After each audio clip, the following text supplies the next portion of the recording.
Anda itu gagal, bukan jahat. Masa orang gagal bayar dikatain penjahat? Ya, akan saya simulasikan. Jika mengacu pada bahasa Indonesia, kata gagal itu sangat jauh sekali hubungannya dengan kata jahat. Ya, saya gagal dalam perlombaan lari tersebut. Apakah saya jahat? Tidak. Ya, seorang mahasiswa gagal dalam melaksanakan ujiannya. Apakah mahasiswa itu jahat? Tidak. Ya, nggak nyambung kalau disandingkan dengan sifat jahat. Jadi stop menganggap bahwa Anda ini adalah orang yang jahat karena gagal membayar pinjol Anda. Nah, terlebih lagi jika Anda pengen tahu, pinjol dan Anda itu adalah bisnis. Ya, bisnis. Di dalam bisnis tidak ada yang baik, tidak ada yang jahat. Yang ada hanyalah untung dan rugi. Ya, itu prinsip bisnis. Oke, jadi stop merasa bahwa Anda adalah orang yang sangat jahat sekali karena tidak bayar pinjol. Gitu. Oke, nah selanjutnya mari kita normalisasikan pengabaian penagihan dari DC. Oke, jadi yang namanya mengabaikan penagihan dari DC itu ya sudah normal. Boleh gitu ya. Banyak yang berkata itu salah bang. Karena nanti pinjolnya tambah marah. Makin marah makin beringas kalau tidak dibalas. Kalau Anda kuat galbay dan mau meladeni DC ya it's okay, silakan saja. Tapi bukankah itu membuat pinjol lebih marah lagi? Ya, karena Anda seperti mempermainkan pinjol, balas WA-nya saja tapi nggak bayar. Sedangkan pinjol itu menagih tujuannya cuma satu, yaitu mendapatkan uang pembayaran. Ya, jadi kalau balasnya aja tapi nggak bayar, bukan itu seperti mempermainkan, gitu ya. Nah, maka dari itu kalau menurut saya lebih baik kita abaikan saja penagihan itu. Nah, tapi saya juga memiliki win-win solution jika Anda terlalu takut untuk mengabaikan penagihan dari DC. Win-win solutionnya begini, jika Anda sudah ditagih oleh salah satu DC pinjol yang Anda galbaikan, maka Anda boleh bilang, saya tidak bisa bayar, titik. Ya, dan jangan dibalas-balas lagi, lalu simpan WA tersebut, diarsipkan. Gitu ya, untuk bukti bahwa Anda sudah memberitahukan pinjol tersebut bahwa Anda tidak bisa bayar sampai waktu yang tidak ditentukan. Ya, contoh misal Anda galbay di 5 pinjol, gitu ya, Kredivo, Uangme, Kredinesia dan lain-lain, gitu ya. Kredivo nagih, ya WA, gitu kan. Anda balas, saya tidak bisa bayar, titik.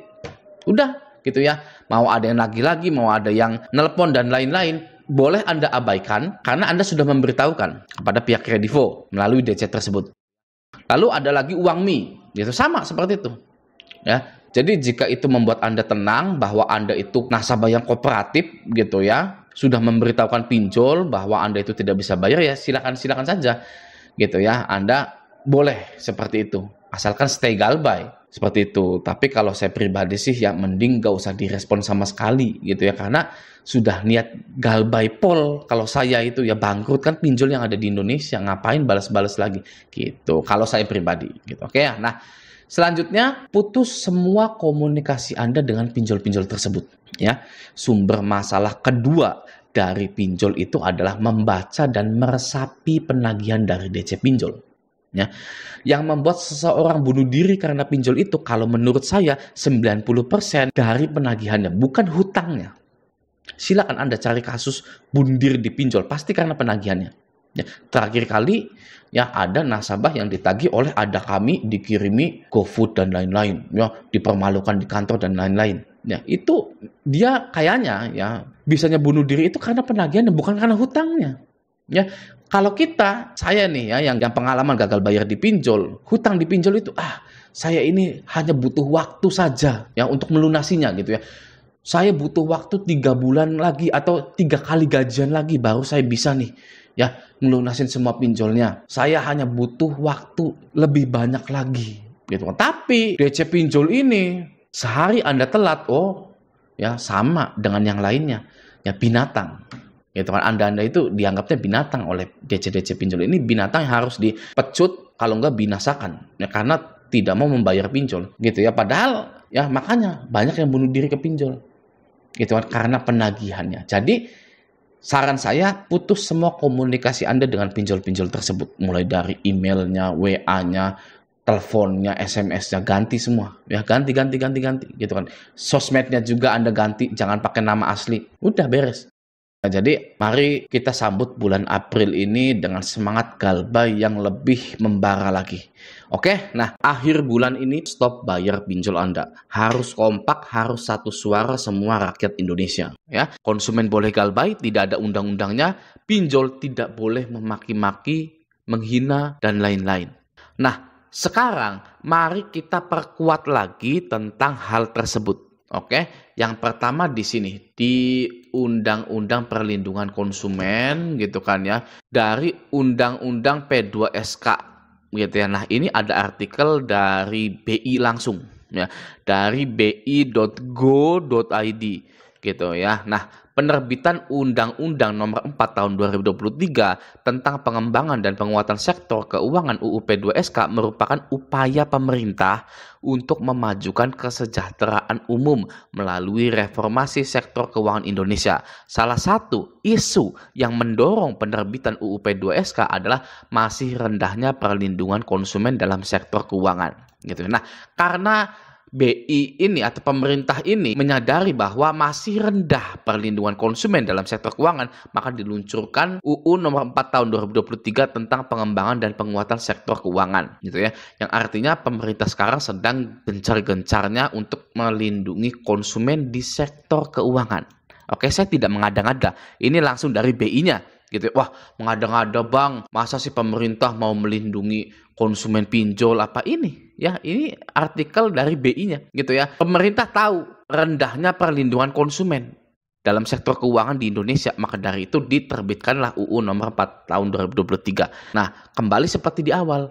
Oke, kita ini boleh galbay, boleh loh, ya kan? Banyak sekali nasabah-nasabah pinjol yang terjerat ketakutan, serasa ingin mengakhiri semuanya gitu kan, mengakhiri hidup, bahkan seakan-akan semuanya sudah berakhir ketika dia itu gagal bayar di pinjol gitu ya. Padahal galbay itu boleh. Karena di sini OJK sedang menggalakkan perlindungan konsumen dalam sektor keuangan.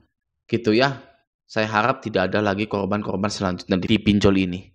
Oke. Nah, yang kedua di artikel Detik Finance dan suara.com gitu ya. Kita baca yang pertama di Detik Finance dulu saja.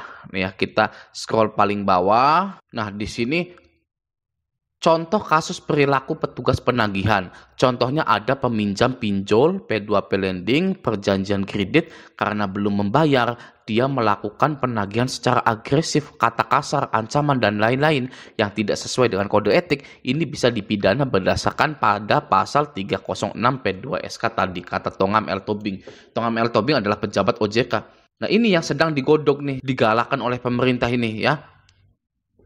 Ada peminjam dipinjol karena belum bayar, ya pinjol ini melakukan penagihan secara agresif, kata kasar itu nggak boleh, kata kasar, ancaman gitu dan lain-lain.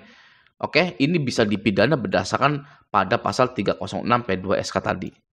Dan juga satu lagi diatur dalam pasal 236 ayat 4 PUJK akan disanksi penjara dan denda jika memberikan produk atau layanan yang tidak sesuai dengan informasi yang dinyatakan dalam keterangan iklan dan atau promosi penjualan produk atau layanan. Ya, di sini sangat jelas atau saya artikan saja ya. Jadi pasal 236 ayat 4 PUJK itu akan mengenakan sanksi kepada pinjol-pinjol yang produknya tidak sesuai dengan iklan. Gitu ya. Berapa banyak orang yang tertipu oleh iklan-iklan pinjol.